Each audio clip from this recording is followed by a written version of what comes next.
Bonjour à toutes et à tous. Alors des fois dans notre judaïsme, on essaye de faire des choses, on y arrive, des fois on n'y arrive pas. Et souvent on n'arrive pas.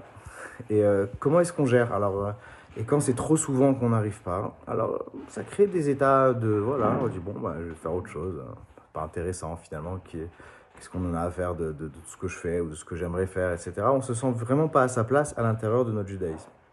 Et alors, quelle est la solution? Alors la Torah, elle dit, dans la paracha de cette semaine, vous avez les sacrifices. Et alors, un des sacrifices, c'est le sacrifice du pauvre. Le pauvre, lui, il n'a pas les moyens d'acheter une vache pour aller l'amener sur l'autel.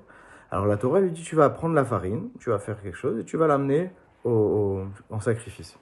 Et alors, comment est-ce que la Torah, elle appelle ça en introduction de cette mitzvah-là? Elle dit, Venefesh qui t'akrive, une mincha, cette oblation-là.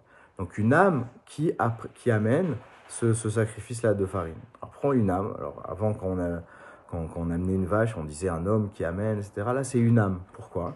Parce que quand on peut pas, on n'a pas de moyens, et qu'on fait ce qu'on peut, eh ben, c'est son âme qu'on amène. C'est avec son cœur qu'on fait.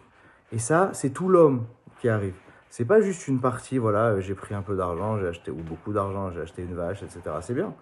Mais, mais quand on n'arrive pas à beaucoup, et qu'on fait ce qu'on peut, et qu'on s'accroche, alors ça, c'est soi-même qu'on accroche. C'est les tréfonds de l'être qui avancent. Et donc, du coup, quoi? Du coup, quand je peux pas beaucoup, alors je fais, et je lâche pas. Je lâche pas. Ce que je peux, je fais. Et j'ai pas réussi jusqu'au bout, j'ai pas les trucs, parce que de toute façon c'est difficile, il y a plein de choses que j'arrive pas. C'est pas grave. Ce que je peux, je fais. Même si j'arrive pas, j'ai quand même envie. Alors mon âme, elle est là. Et quand je lâche pas la volonté d'y arriver, aujourd'hui j'y arrive pas, demain, dans 10 ans peut-être j'y arriverai. Mais la volonté, je la lâche pas.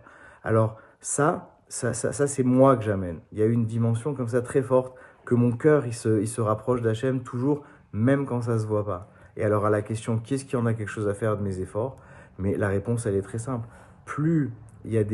Même si les efforts ne donnent rien, et peut-être même si, surtout si les efforts ne donnent rien, l'effort lui-même, il a une valeur absolument extraordinaire. Donc, qu'est-ce qui regarde ce que je fais? Est-ce que vaudrait pas mieux que je fasse autre chose? Jamais de la vie, puisque chaque volonté que j'ai, chaque volonté surtout entretenue, elle est extraordinaire. C'est moi-même que j'amène. Que Dieu vous bénisse.